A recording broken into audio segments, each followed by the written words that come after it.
Buenas noches con todos, que Dios los bendiga. Bienvenidos a este servicio de media semana. Gracias al Señor por permitirnos estar nuevamente en su presencia para no solo leer las Escrituras, sino también para acercarnos a lo que Él quiere enseñarnos. De eso se trata. Entonces, estamos en segunda carta a los Corintios. La última vez que estuve por acá, estuvimos en el capítulo 5, empezamos el capítulo 5, hicimos el versículo, leímos y comentamos los 5 primeros versículos. Hoy vamos a ir desde el 6 hasta el 10, ¿ok? En esta noche vamos a leer versículos 6 hasta el 10. Primero leemos, luego oramos. Segunda carta a los Corintios 5, del 6 al 10. Dice: así que vivimos confiados siempre, y sabiendo que entre tanto que estamos en el cuerpo, estamos ausentes del Señor, porque por fe andamos, no por vista. Pero confiamos y más quisiéramos estar ausentes del cuerpo y presentes al Señor.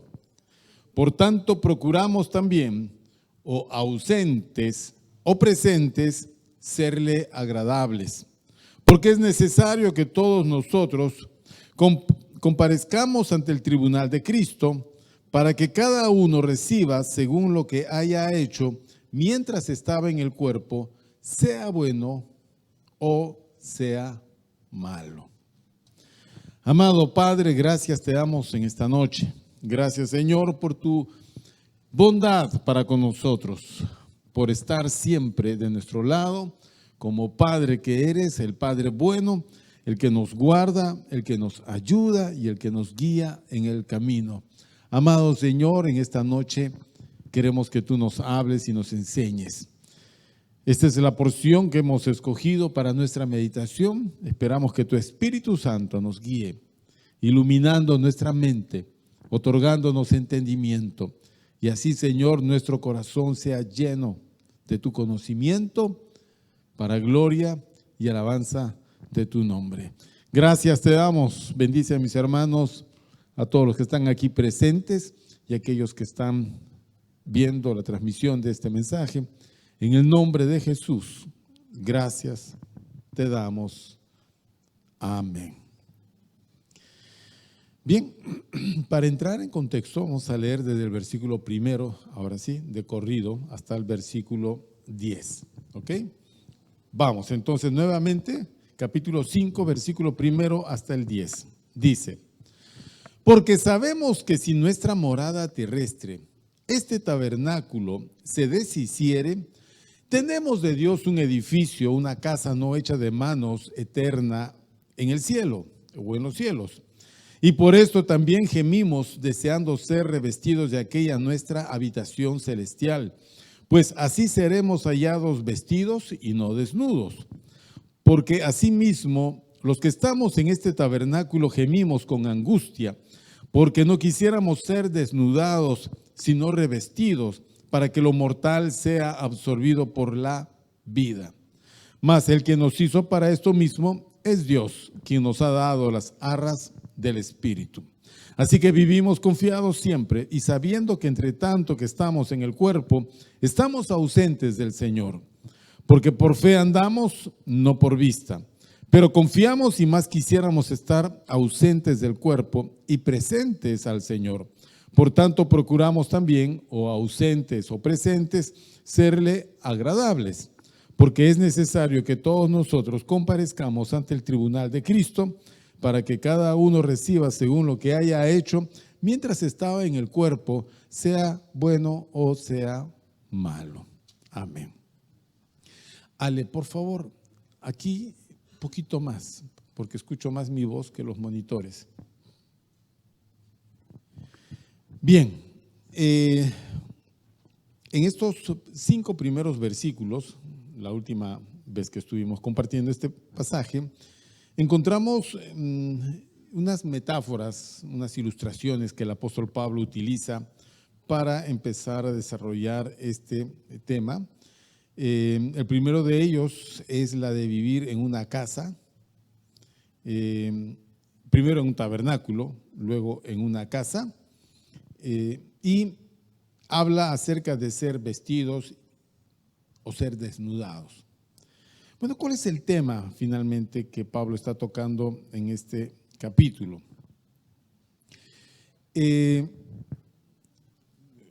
Como explicamos en muchas oportunidades, cuando predicamos el Evangelio, por ejemplo, en el caso de ustedes que están escuchando atentamente, usted está tratando de captar la idea que yo le voy a dar en suma o en resumen de la meditación de hoy.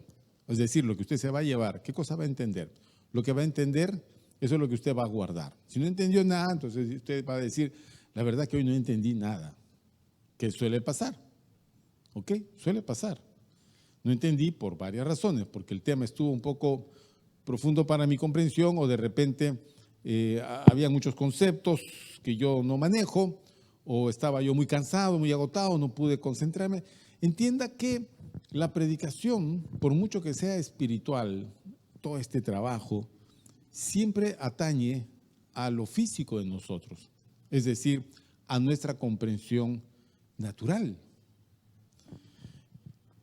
Por ejemplo, usted nunca va a aprender la doctrina dormido, tiene que estar despierto.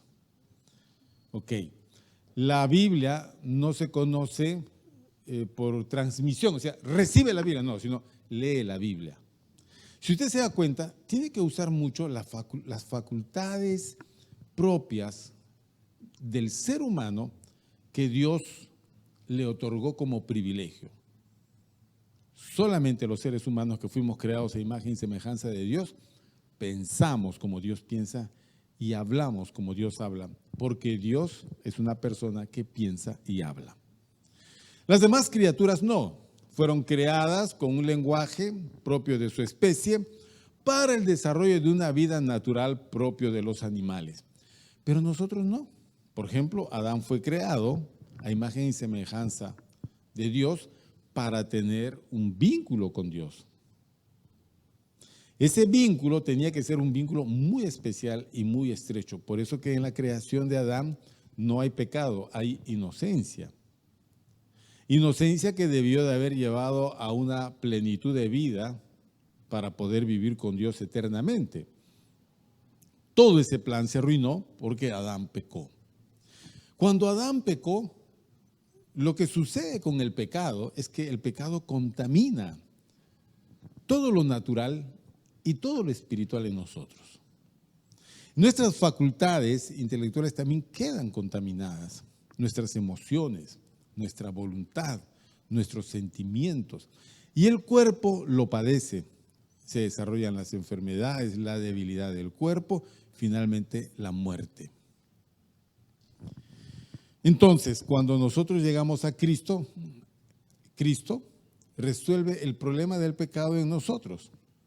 Lo hace primeramente en el Espíritu. Recibimos las arras del Espíritu, dice Pablo.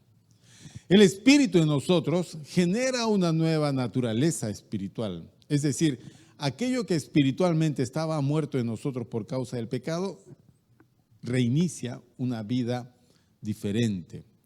Dios enciende en nosotros una vida espiritual, semejante a la espiritualidad suya.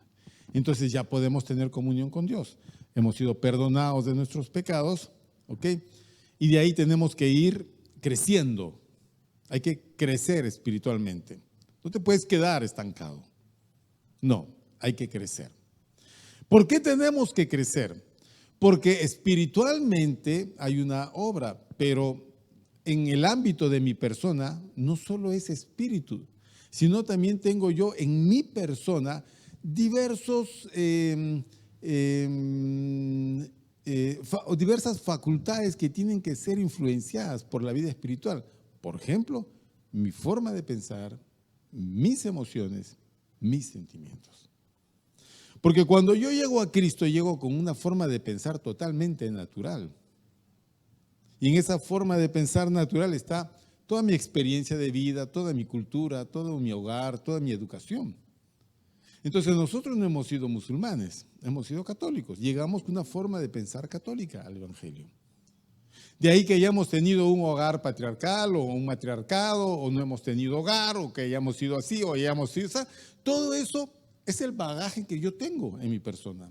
De ahí que culturalmente yo haya sido una persona A, B o C o D o F, como fuere, todo eso es parte del equipo que yo llevo aquí adentro. Entonces, cuando yo me acerco a Dios, yo eso no lo puedo dejar porque es parte de mí. Lo que tengo que hacer es acomodar, corregir, para que yo pueda tener una relación buena con Cristo. ¿Por qué algunas personas desarrollan un mal matrimonio? Porque tienen fallas en la formación. Es igual, ¿por qué algunos desarrollan una mala relación con Cristo? Porque tienen fallas en su experiencia de vida, en su relación. Por eso que espiritualmente tenemos que crecer, para que nuestra mente empiece a pensar escrituralmente, bíblicamente, espiritualmente. Nuestras emociones no se anulan, tienen que estar allí, pero ordenadas, controladas, sometidas al Espíritu. Y también nuestros sentimientos y nuestra voluntad tiene que ser dispuesta, quebrantada, humilde. Y con todo eso nosotros vamos a poder hablar apropiadamente palabras buenas, correctas, edificantes. Vamos a bendecir, vamos a iluminar, vamos a ser personas totalmente diferentes. Ese es el modo cristiano. Pero cuando Pablo llega a Corinto, él no llega a limeños que son católicos. No, él llega a griegos. Y los griegos tienen una cultura y una religión totalmente diferente que la nuestra. Pero así como se tropieza con situaciones propias de nuestro contexto, Pablo también tropezó con situaciones propias del contexto de ellos. Que finalmente algo de eso nosotros también tenemos, porque recuerde usted que la cultura nuestra cultura occidental, tiene raíces griegas. ¿Ok? Tiene raíces griegas. Entonces, ¿qué pasa? Los griegos tienen un concepto que muchas veces ellos lo llevaban a predominar sobre lo que Pablo enseñaba. Y eso tiene mucho que ver con la vida, la muerte y la eternidad. ¿Cómo es la vida, la muerte y la eternidad? Usted sabe, todos tenemos que morir. Todos. Porque este cuerpo no puede vivir por siempre, porque es un cuerpo natural. Y este cuerpo natural no puede ser renovado sino solo en el día de la segunda venida de Cristo. Si no llegamos a ese momento, tenemos que morir. Porque el cuerpo, por la debilidad propia de esta naturaleza, el cuerpo tiene que ir desgastándose, debilitándose. Eso es lo que pasa. Hoy día que fui al hospital a visitar a nuestra hermanita, que está muy delicadita, tuve que esperar como 1 hora para entrar a la sala de cuidados intensivos. Entonces tú, desde que entras a ese lugar, vas viendo justamente eso, la situación del cuerpo cuando éste ya se está deteriorando aceleradamente. Entonces ves familias sufriendo, llorando, porque su familiar está cruzando la puerta en una situación ya ya está mal. Bueno, esperé, entré y fui donde la hermanita y claro, ya estaba ella inconsciente, totalmente conectada a todo. Pero por ahí había otro, había otro. Me dijeron, es el de la frazadita roja. Cuando entré ya vi todo forrado con toda mi indumentaria y me acerqué donde la hermana.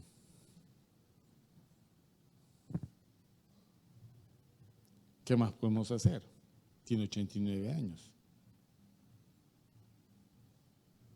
Dígame, ¿cuántos años más le añadimos a ese cuerpo? ¿10 años más? Quisiéramos 100 años más.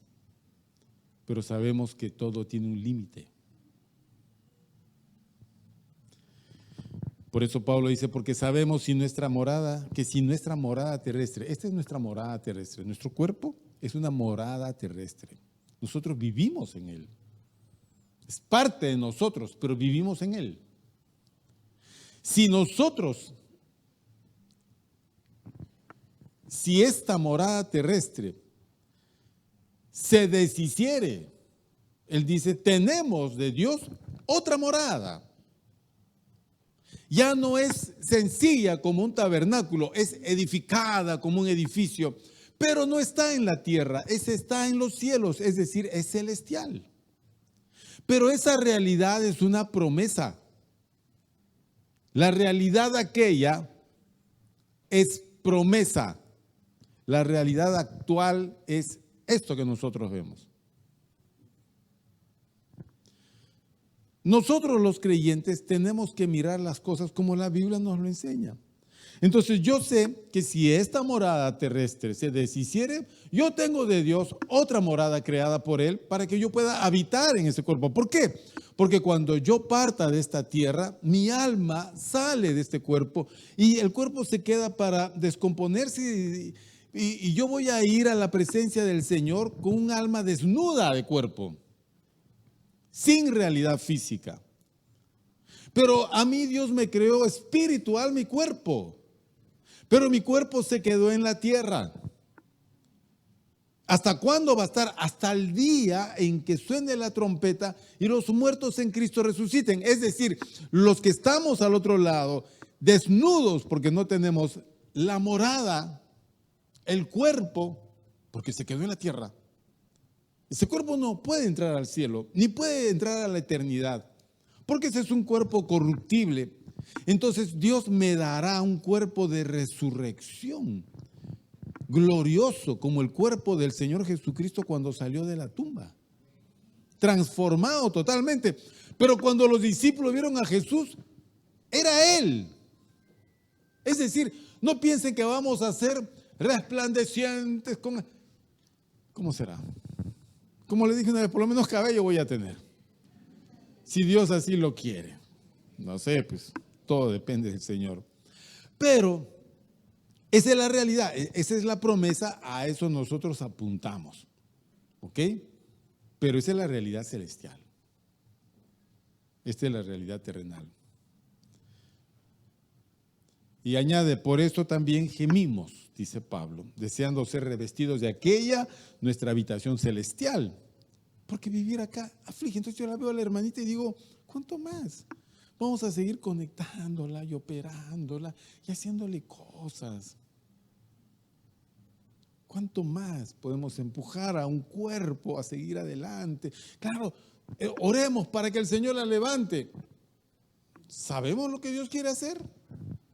Nosotros no oramos como queremos, oramos como la voluntad de Dios quiere. Esa es la oración acertada. Pero si ignoramos la voluntad de Dios, entonces ¿cómo oramos? Bueno, la única forma certera es orar en el Espíritu, ¿no es cierto?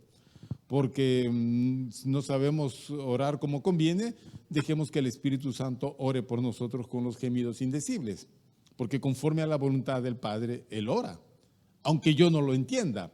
Porque normalmente no entendemos las cosas, porque nuestra mente natural no las entiende. Una vez que nosotros pasamos por la experiencia de la muerte, todas esas limitaciones naturales quedan filtradas. Y cuando pasas al otro lado, tu comprensión ya no es natural, tu comprensión ya es plenamente espiritual. Entonces tú vas a entender muchísimas cosas que antes acá no las entendías. Y bueno, deseamos entonces, ¿cómo no vamos a desear? Mira tú esa condición de miseria en la que el ser humano llega con la enfermedad, con las dolencias. Uno dice, oye, la verdad, deseamos, ¿no? Deseamos realmente una realidad. ¿Saben cuál es el problema? El problema es que nosotros... La única experiencia de vida que nosotros conocemos es esta, en este cuerpo. Entonces, nos es muy difícil imaginarnos vivir fuera de este cuerpo, porque este cuerpo lo cuidamos, lo acariciamos, lo embellecemos, ¿no? Lo adoramos, ¿No es cierto? Eso es lo que hacemos, la cultura del cuidado de nuestro cuerpo. Bueno, si es por la salud, está perfecto. Pero más allá de eso, nosotros sabemos que vamos a tener que dejar este cuerpo. Pero esa idea de dejar este cuerpo no es fácilmente comprensible por nosotros. Porque no conocemos cómo es al otro lado. Solo conocemos lo que es a este lado.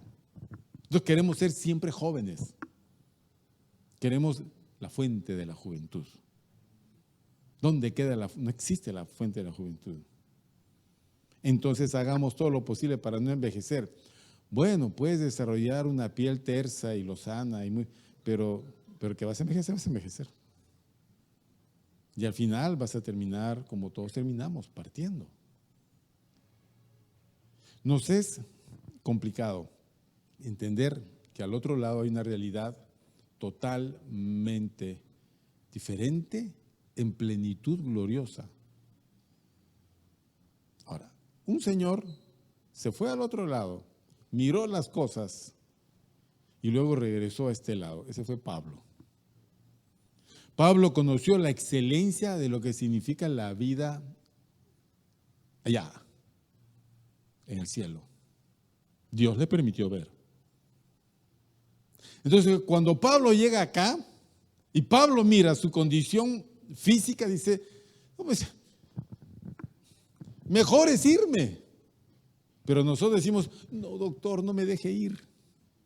Pero si tú conocieses la gloria que te espera al otro lado, quisieras ya irte. Entonces Pablo expresa este versículo, ¿no? Que dice que partir con Cristo es muchísimo mejor. Pero quedarme en la carne es más conveniente por causa de la obra. Entonces Pablo dice, yo no sé qué escoger, pero mejor me quedo. Pero quedarse a Pablo le significaba aflicción, sufrimiento, dolor. Porque esa es la vida humana. Los cristianos sufrimos, también sufrimos. Los cristianos nos dolemos, también. Los cristianos nos enfermamos, también nos enfermamos. Sangramos, como todos. Y nos dan crisis, como todos. Y también nos debilitamos, como todos. Tenemos temores, como todos. Los cristianos. Porque estamos ¿dónde? Estamos en el cuerpo. ¿Ok? Cuando ya no estemos en este cuerpo, las cosas serán totalmente diferentes. Entonces, versículo 6, en el versículo 6 dice, así que vivimos confiados siempre y sabiendo que entre tanto que estamos en el cuerpo, estamos ausentes del Señor. Entonces, ¿qué pasa? Pasa que los griegos no creen que al otro lado debemos de tener un cuerpo. Porque para el griego el cuerpo siempre va a ser malo. Y es imposible que nosotros tengamos una relación con Dios con un cuerpo. Los griegos dicen, si la idea de la perfección es librarnos del cuerpo, ¿cómo que vamos a tener otra vez cuerpo? Si la materia es mala, ¿cómo otra vez Dios nos va a dar un cuerpo? Entonces ellos no entienden lo que significa la gloria de la resurrección. Para ellos es inaplicable que a un cuerpo se le haga glorioso. Les es muy chocante esa idea del cuerpo, porque así fueron formados, así fueron enseñados. Entonces Pablo tiene que enseñarles lo que es pues la sana doctrina. Él dice, así que vivimos confiados siempre. ¿Ok? Siempre.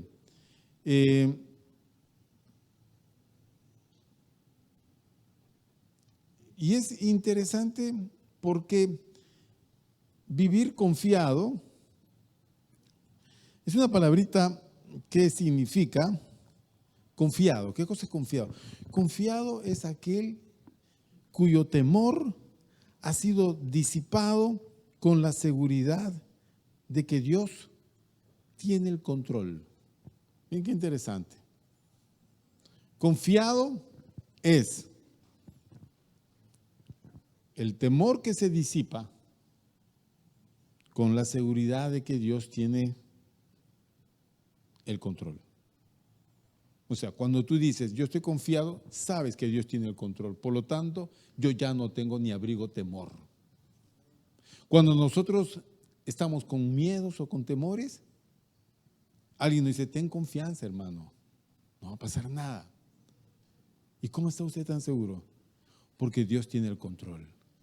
Entonces, el hecho de que yo entienda que Dios tiene el control, disipa mi temor. Eso se llama confianza. Ahora, tú puedes tener confianza no en Dios. De repente tu confianza ha sido trabajada y perfeccionada en aspectos muy naturales. Por ejemplo, dinero. Cuando tengo dinero, vivo confiado. Cuando no tengo dinero, vivo en temor. Ahí está, ¿eh? Entonces, ¿quién es el que disipa tus temores? El dinero. Pero va a llegar un momento que cuando sientas cierta clase de temor, el dinero no te va a servir para nada. En absoluto. Ni el dinero ni ninguna cosa material. Vas a requerir de algo superior. Entonces, ese algo superior siempre es de Dios. Dios tiene que impartir a tu corazón y a tu entendimiento el concepto de que Él tiene todas las cosas bajo control. ¿Estamos de acuerdo? Bien. Entonces, como dice el hermanito Marco González, digan conmigo, Dios tiene bajo control todas las cosas. Por eso no tengo temor. Ya, eso lo tienes que vivir, porque repitiendo solo no funciona. Cuando sientas en algún momento temor, tú tienes que decir, Dios tiene todo bajo control. No temeré. Entonces Pablo les dice, nosotros vivimos confiados, siempre, sin temor. Siempre. No sé si ustedes han leído el texto de Hechos cuando Pablo se dirige a Jerusalén y por todo lugar donde él llegaba, los hermanos le decían, en Jerusalén, no vaya hermanito Pablo, allá lo quieren matar, ¿se acuerdan? Y Pablo dice, ¿qué hacen ustedes llenándome de miedos? Si yo estoy dispuesto a morir por causa de Cristo. Uno podría decir, pero piensa en su esposita, no tengo esposa. Pero piensa en sus niños, tampoco tengo niños. Pero piensa en su casita, no tengo casa, no tengo nada en este mundo. No tengo nada que pueda aferrarme a este mundo. Lo único que yo tengo es a Cristo. Nada más, para mí el vivir es Cristo y el morir es ganancia. De ambas cosas estoy puesto en estrecho porque no sé si partir con Cristo, lo cual es muchísimo mejor, o quedarme en la carne. Por causa de la obra, también es bueno. Pero sé que quedaré, dice Pablo, y moriré. Entonces cuando él veía que su muerte se acercaba, él estaba pleno confiado. Mi hora se ha acercado, la hora de mi partida. He guardado la fe. Llegó el momento. Entonces, allí hay un aspecto glorioso de la muerte que nosotros no entendemos, que en nuestra cultura católica, cristiana católica, digamos, nuestra cultura secular, no nos enseña. Entonces, cuando tú ves un lugar donde alguien partió, todos lloran y lloran y se desmayan, se ponen de negro, se ponen lentes negros, todo es negro, funde. Es el culto a la muerte sin esperanza. No. Por eso el día que tú vayas a partir y tengas opción de decir algo, le vas a decir a tu familia, nadie se me pone nada en negro y nadie se me tapa los ojos. Que todos vean que tú estás contento, no triste. Y si en algún momento lloras, lloras pues. O Jesús no lloró también. También lloró. Pero estamos contentos porque la persona que amábamos ahora está en el mejor lugar. Esa es nuestra confianza. Es la mejor realidad y solo está esperando que se complete la unidad integral, faltando el cuerpo, ¿no? Ya está en espíritu y ya no falta el cuerpo, que será en el momento en que el Señor Jesús retorne. Entonces, versículo 6 dice, así que vivimos confiados siempre y sabiendo que entre tanto que estamos en el cuerpo, estamos ausentes del Señor. Es decir, yo por estar acá, no estoy con Cristo allá. No estoy con Cristo allá. Estamos ausentes, totalmente ausentes. Mientras estamos en esta nuestra casa corporal, que es nuestro cuerpo, estamos ausentes del Señor. Nuestro cuerpo físico nos impide estar en el cielo. Para estar en el cielo hay que dejar este cuerpo físico. Y si dejo el cuerpo físico, ¿qué pasa? Te vas a presentar delante de Cristo, allá en los cielos. Todos los que parten se presentan delante de Cristo, allá en los cielos. Acá en la tierra, no. Fíjate que no, nunca vas a ver a Cristo, salvo que en su misericordia, por alguna situación especial, permita a Él que lo veas. Pero normalmente todo es por fe, porque dice, versículo 7, porque por fe andamos, no por... Es que nosotros hemos aprendido a andar siempre viendo. Si lo veo, lo conozco, lo toco, lo pruebo, creo. Miramos, siempre estamos mirando, todo el tiempo estamos mirando, todo el tiempo estamos recogiendo el elemento visual que para nosotros es lo natural, lo visible, lo tangible. Vivimos así, mirando. Entonces yo pregunto, ¿has visto alguna vez un ángel? No. ¿Y cómo sabes que existe? Por fe, hermano. ¿Has ido al cielo alguna vez? No. ¿Y por qué dices que vas a ir al cielo si nunca lo has visto? Porque por fe. ¿Has visto a Jesús alguna vez? Nunca en mi vida. Entonces, ¿cómo dices que Él es una realidad en tu vida? Por fe. ¿Y por qué vienes a la iglesia? Yo vengo por fe. Yo no vengo por vista a la iglesia. Si fuera por vista me hubiera quedado donde me fui. Pero ya los que tengan perspectivas pues naturales, no es problema suyo. Yo no tengo perspectiva natural. No. Andamos por fe. Nunca debemos de andar por vista. ¿Ok? Si tú andas por fe, tienes que combatir la confianza que aprendiste en las cosas que se ven. Por ejemplo, vuelta el dinero. Jesús nunca llevó dinero en el bolsillo. Nunca tenía una moneda en el bolsillo. Nunca. Todo lo que él necesitaba, su padre se lo proveía. Ahora, no te digo que renuncies a todo el dinero, lo tires y vivas mañana sin un solo, no te mueres. Nos morimos. ¿Por qué? Porque tú no eres Cristo, yo tampoco. Y la vida cristiana no es vivir sin dinero, no. La vida cristiana es andar por fe, siendo un buen administrador de las cosas que Dios nos da. Solo somos administradores. Entonces,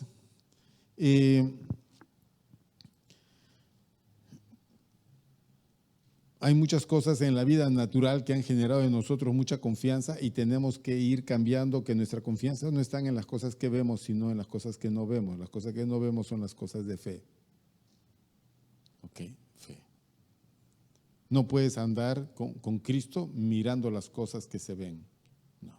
O sea, decir, por ejemplo, las cosas que se ven en parte son las que nuestros sentidos pueden captar. Ok. Entonces, cuando hablamos de los sentidos, necesitamos hablar siempre de lo que significa lo sensorial, lo sentimental y lo emocional, porque es como yo siento las cosas, como yo me siento. Okay. Entonces, algunas personas dicen así, yo no siento a Dios en la iglesia. Error, a Dios no lo puedes sentir. Eso que dicen, yo siento la presencia de Dios acá. ¿Cómo haces? ¿Cómo sientes? Es que el ambiente, no, todo eso es sensorial, no se siente. A Dios no tienes que sentirlo, es imposible, porque Dios no es hombre, ni es físico para que tú lo sientas. No, a Dios hay que obedecerle, es todo. No hay que sentirlo, no busques sentir a Dios, no existe. Ahora, habrán momentos, por ejemplo, estás en el culto y en un momento de adoración tocaron justo la adoración que te toca emocionalmente, ¿ok? Por la letra, por el todo. Ya, te habló esa canción, es una canción que a ti te toca siempre. Entonces tú dices, ay, me siento bien.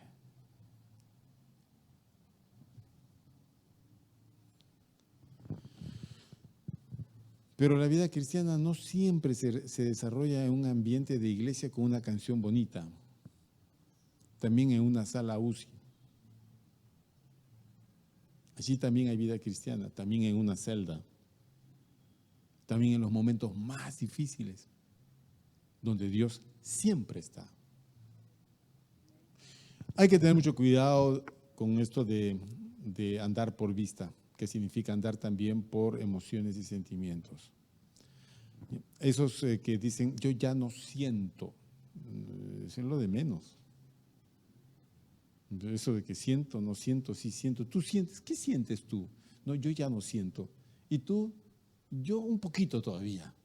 ¿Y tú? No, yo sí, siento pleno. Estamos mal, esto es Babel. Esta es la Torre de Babel. Aquí no andamos por sentimientos. Aquí andamos por fe. Por fe. Los sentimientos ocupan una parte importante en nuestro vínculo. Nosotros generamos sentimientos afectivos con personas. Tenemos que trabajarlo así. ¿Por qué criamos nosotros mascotas? ¿Quiénes tienen mascota acá? Son bastantes. Elvita, ¿no tienes mascota? Cómprate un gatito. ¿No?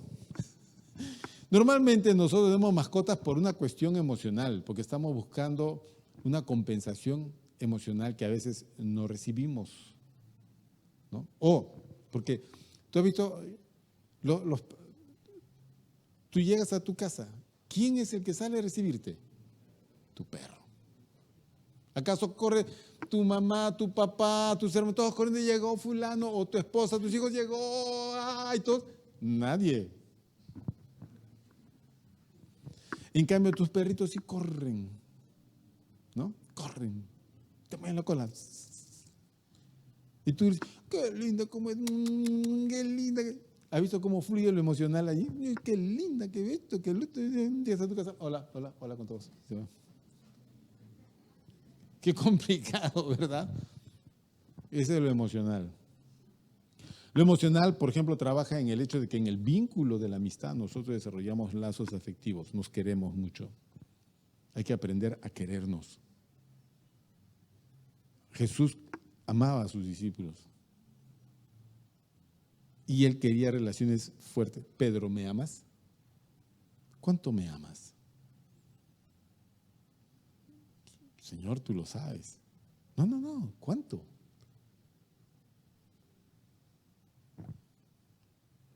Para Pedro era un poco difícil definir sus afectos para con Cristo y él lo amaba.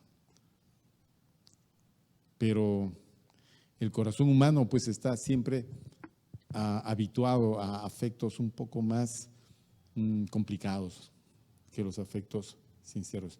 Miren, el que ama no mira nada, porque el amor todo lo cree, todo lo sufre, todo lo espera, no se envanece, no se irrita, no busca lo suyo. Ese es el amor. Nunca deja de ser. Nunca. Si yo le pregunto a usted, ¿usted me ama? Pastorcito, claro que sí. ¿Cómo? Si usted no me llamó en mi cumpleaños. ¿Ah? A mí no me, eso, para algunos sí, eso, el pastor no me ama porque no me llamó en mi cumpleaños. Entonces, a veces me dicen, pastor, ¿es cumpleaños de fulano? ¿Llamó? Entonces, vieran ustedes, tengo que estar saludando y saludando. Y como yo no tengo Facebook, yo no sé pues cuándo cumplen años ustedes. Porque tener Facebook es un problema. Para mí es un problema. Bueno, como fuere, amor. Si mi amor está basado en mis emociones, créanme que con muchos de ustedes voy a tener muchos problemas. A algunos los voy a amar más y a otros menos y a otros mucho menos. Pero como yo ando por fe y no por vista, tengo que hacer que mi amor sea para todos por igual. Para todos por igual. Así no reciba el mismo afecto. Es un tema de la otra persona. Si no, no se podría hacer este trabajo. Por eso Pablo dice, porque por fe andamos. Nuestra confianza se desarrolla en el ámbito de la fe. Nuestra seguridad de que vamos a tener una realidad gloriosa en Cristo se desarrolla en el ámbito de la fe. Versículo 8. Pero confiamos nuevamente y más quisiéramos estar ausentes del cuerpo y presentes al Señor. Nuevamente Pablo utiliza la palabra confiamos, que ya vimos en el versículo 6, para expresar su anhelo de estar con el Señor. Estar con Cristo es muchísimo mejor. Porque si estoy con Cristo es porque ya crucé la barrera y ya estoy al otro lado, ya crucé la frontera, estoy al otro lado. ¿Dónde? En la gloria. Claro, sin cuerpo. Soy un alma desnuda, pero no avergonzada. Soy un alma que espera el cumplimiento de la promesa de que Dios me va a revestir nuevamente para poder volver a esta tierra, porque volveremos a esta tierra. Entonces, Filipenses 1:23, vamos a leer completamente ese versículo. Filipenses, vamos, 1:23.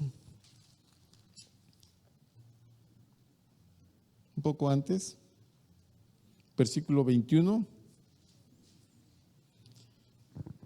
Filipenses 1:21 dice, porque para mí el vivir es Cristo y el morir es. No vas a encontrar un texto así en ninguna parte.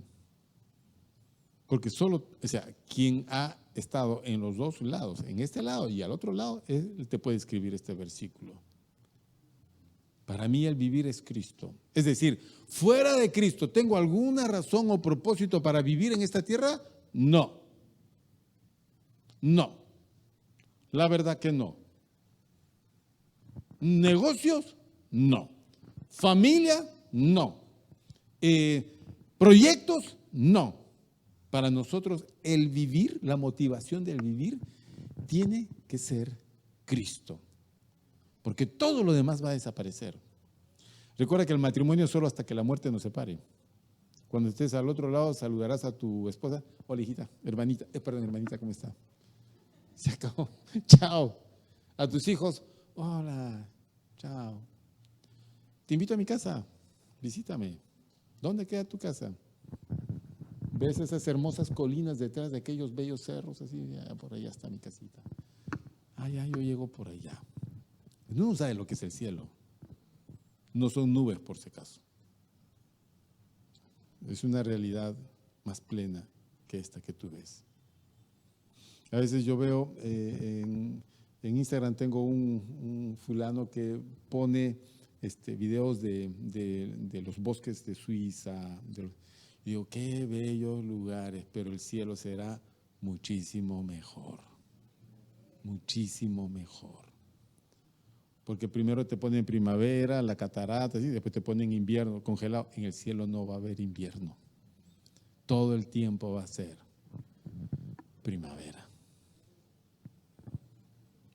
Pero eso, mis queridos hermanos, es al otro lado.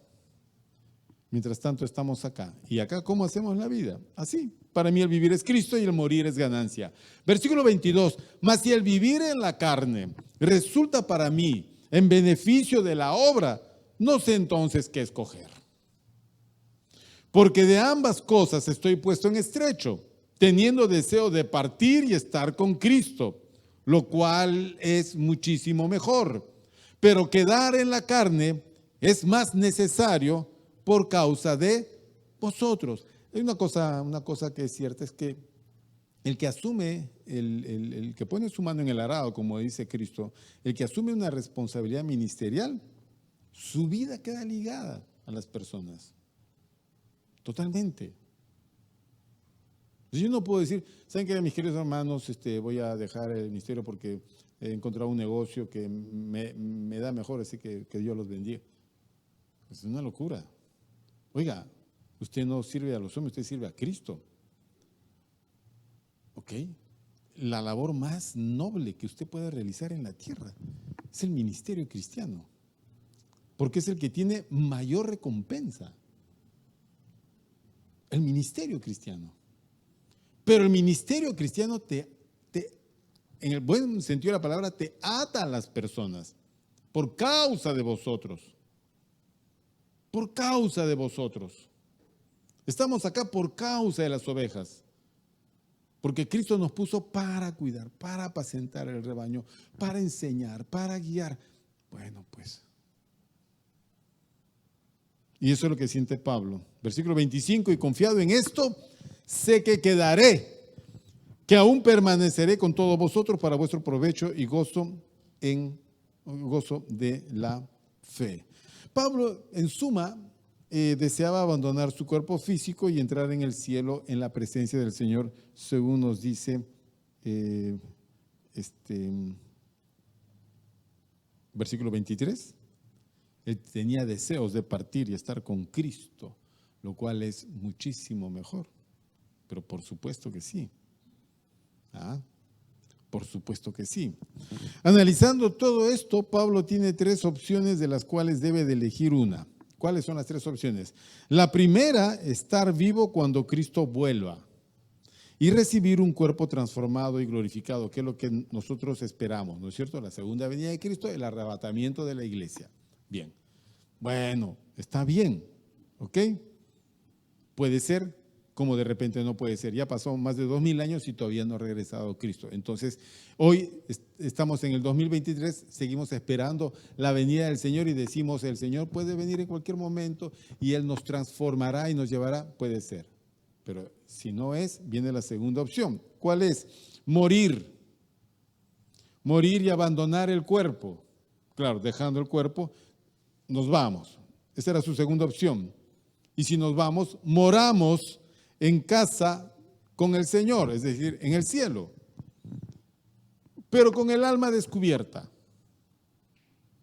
Y lo tercero es todavía permanecer en el cuerpo,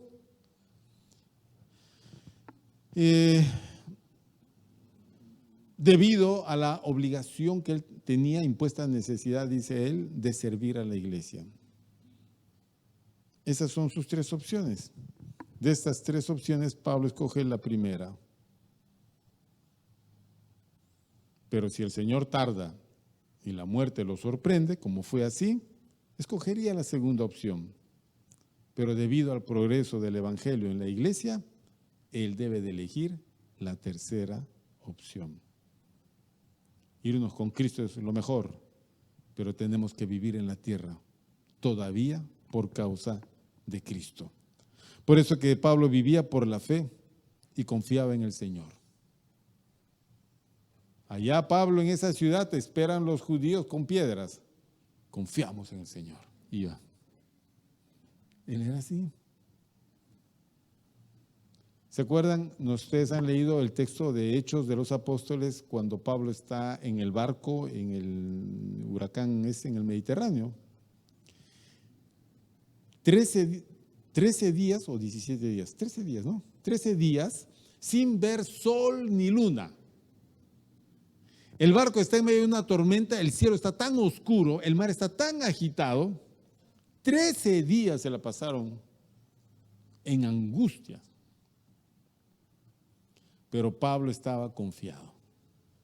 Todos se sentían morir. Y Pablo tiene que decirles, nadie va a morir. La nave se va a perder, pero en alguna isla tenemos que llegar. El ángel del Señor ha estado conmigo, el ángel del Señor de quien soy y a quien sirvo, ha estado conmigo en esta noche y me ha dicho, Pablo, te entrego a todos los de este barco. Así que coman, coman. Es decir, echemos fuera el temor basados en que Dios tiene el control de todas las cosas. No teman. Y eso fue lo que pasó. Si usted lee bien el texto, eso fue finalmente lo que pasó. Bien, y finalmente, ¿qué nos dice Pablo? Vamos a regresar a 2 Corintios, ya para acabar, hermanos, tenemos que acabar. Versículo 9 dice, por tanto, procuramos también, o ausentes,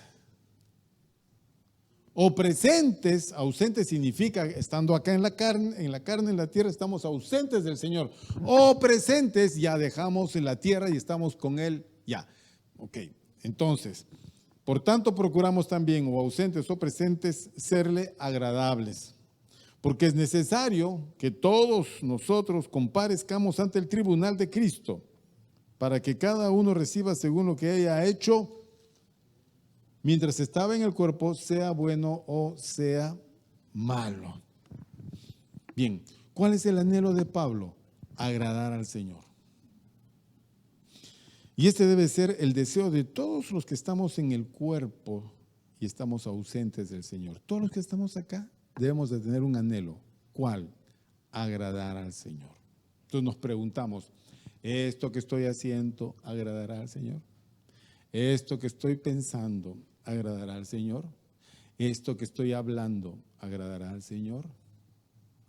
Normalmente no nos hacemos esa pregunta, solo hacemos, solo hablamos, solo pensamos y no tenemos en cuenta que la exigencia es que todo lo que hagamos y seamos sea agradable al Señor. Como es la aspiración, es nuestra tarea hacer que todas las cosas que hagamos mientras estamos en este cuerpo, ausentes del Señor, le sean agradables. Por eso hay que tener mucho cuidado cómo llevamos nuestra vida. Cuidado con las cosas que hablamos, las cosas que decidimos. Una hermanita me dice, pastor, quería decirle de un hermano. Ya para qué contar esas cosas, por Dios. Sigamos, hermanos. Entonces,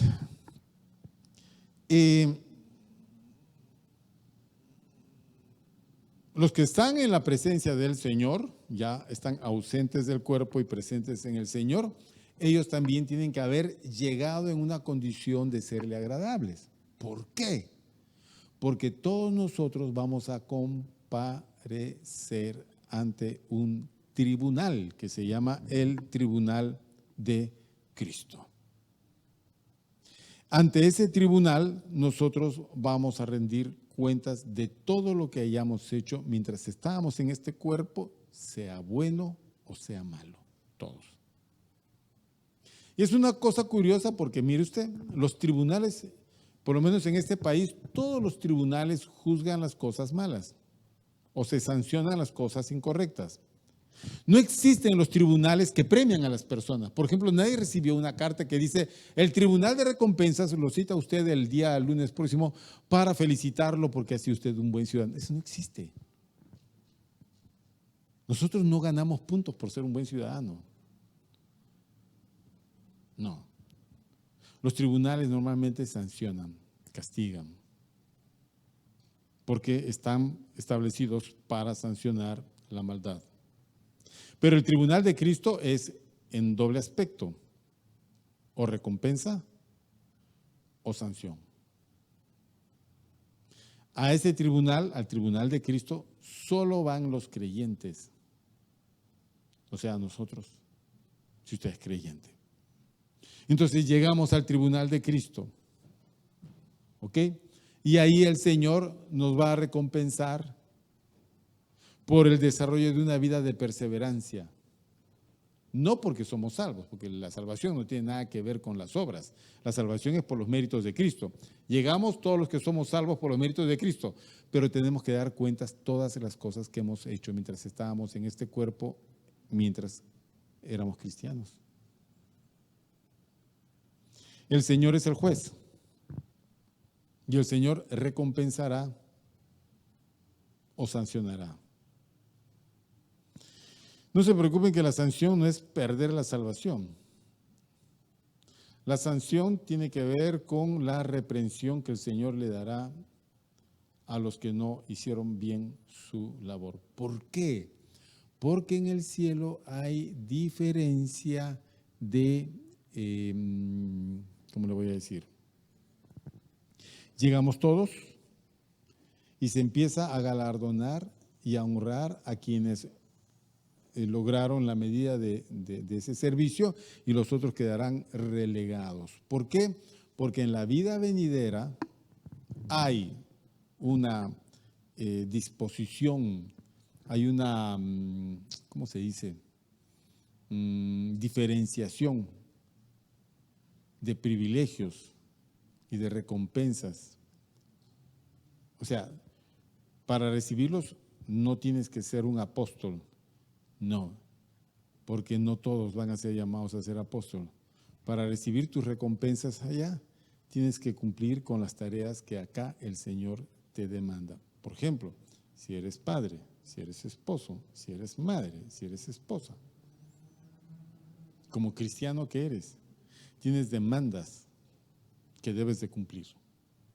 Si eres hijo, si eres patrón o si eres empleado, si eres policía o eres un ciudadano civil. Si el Señor te dio ciertos privilegios, de repente a otro no le dio esos privilegios, pero a este sí. ¿Por qué a este sí le dio y a este no le dio? Porque a este le va a pedir más cuentas que a este otro que no le dio. Es como la parábola de los talentos. Pero todos tienen que rendir conforme la medida del favor de Dios que fue para cada uno. Porque delante del tribunal de Cristo tenemos que rendir cuentas. Y el Señor premiará, recompensará. Me recompensará. Versículo, el libro de Apocalipsis, capítulo 22, que es el último capítulo del libro.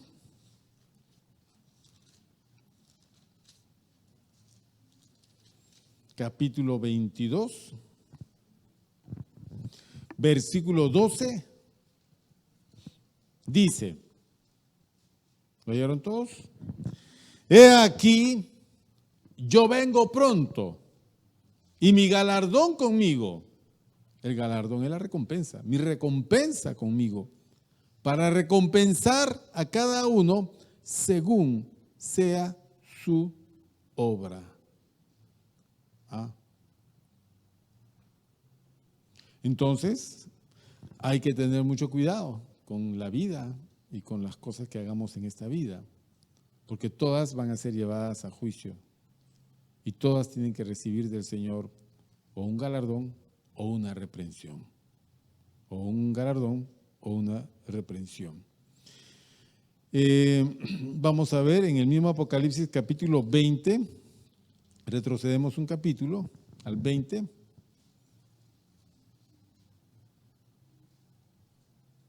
Versículo 11 dice, y vi un gran trono blanco y al que estaba sentado en él, de delante del cual huyeron la tierra y el cielo y ningún lugar se encontró para ellos. Y vi a los muertos, grandes y pequeños, de pie ante Dios. Y los libros fueron abiertos y otro libro fue abierto, el cual es el libro de la vida. Y fueron juzgados los muertos por las cosas que estaban escritas en los libros según sus obras. ¿Qué pasa con los incrédulos? Los incrédulos también son juzgados. Ellos son juzgados para condenación.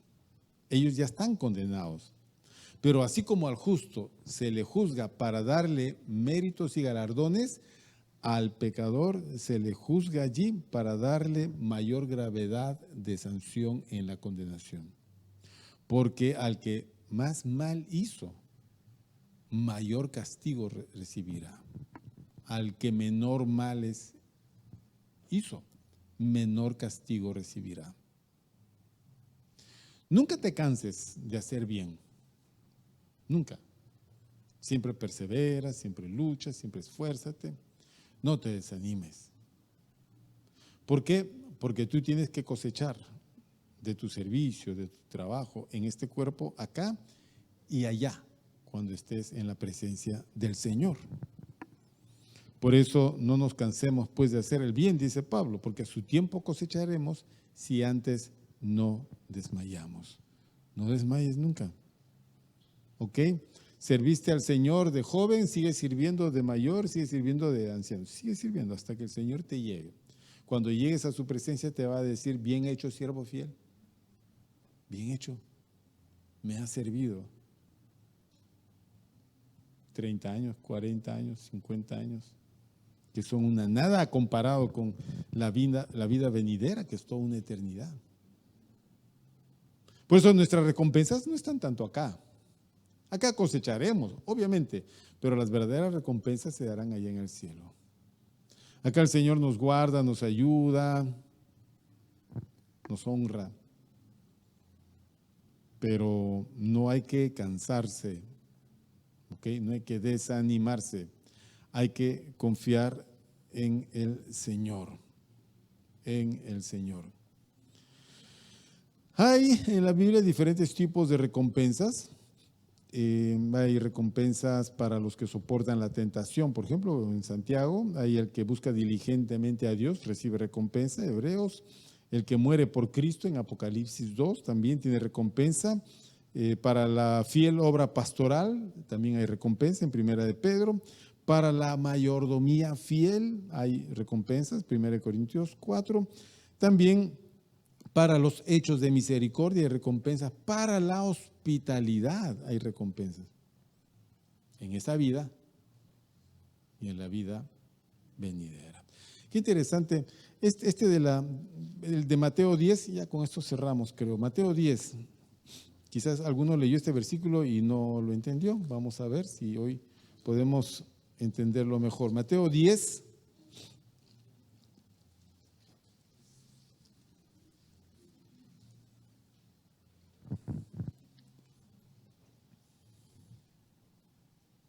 Versículo 40 dice, el que a vosotros recibe, a mí me recibe.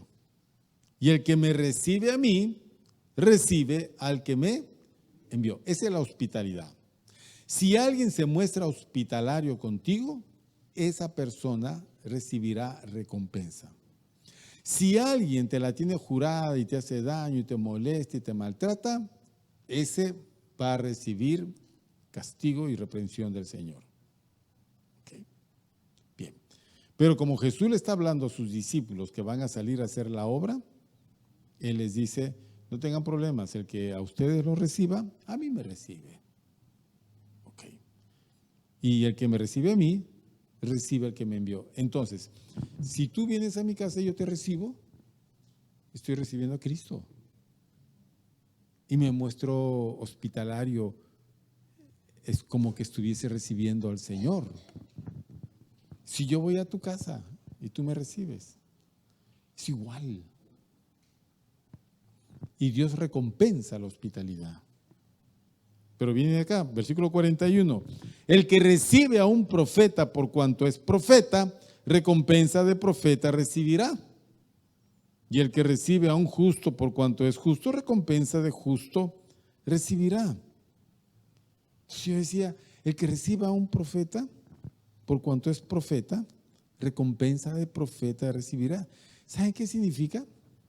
Yo no soy profeta. Ok, yo no soy profeta. Pero si yo recibo a un profeta, yo voy a recibir de recompensa la misma recompensa que recibirá el profeta. El que reciba a un profeta, recompensa de profeta recibirá. Qué curioso, yo no necesito ser profeta para recibir recompensa de profeta. Lo único que tengo que hacer es ser hospitalario con un profeta. ¿Conoces un profeta? El hermanito fulano. No creo, ten mucho cuidado. Ya, por sus frutos los conoceréis. Ten mucho cuidado. Pero si conoces a un ministro del Señor y tú lo recibes, la misma recompensa que hay para ese ministro, para ti también será compartida, porque estás recibiendo. Mira qué interesante cómo son las recompensas. Por eso siempre hay que ser solícitos. Si tú ves que alguien tiene una necesidad y puedes ayudarle, entonces ya estás en la obligación de hacerlo. El no ayudarlo, pudiendo hacerlo, será para ti un motivo de sanción. Pudiste haber ayudado a tu hermano y no lo hiciste. Por eso yo les digo, ustedes nunca se presten dinero, no se presten. ¿Prestar dinero? No, si el dinero no es mío. El dinero es del Señor. Ah, pero pastor, a mí me pagan, yo trabajo duro. Perdón, Dios te da el trabajo. Y de ese trabajo Dios te bendice con dinero. Tú tienes que administrar el dinero. Bien, si Dios te pone la oportunidad de bendecir a alguien, bendice. Finalmente recompensa vas a recibir. Nunca cierres tu corazón a nadie. Nunca le cierres tu mano a nadie. Ahora, ten cuidado con los que se aprovechan de estas cosas. Usa discernimiento y sabiduría. Pero si la cosa es sana y correcta, entonces muéstrate generoso. Porque si te muestras generoso, Dios será generoso contigo. Eso es recompensa. Amén, hermanos. Bien, mientras estamos en el cuerpo, entonces tenemos todas esas obligaciones. Así que tenemos que perseverar en nuestra vida cristiana. Oramos, por favor, para culminar este servicio.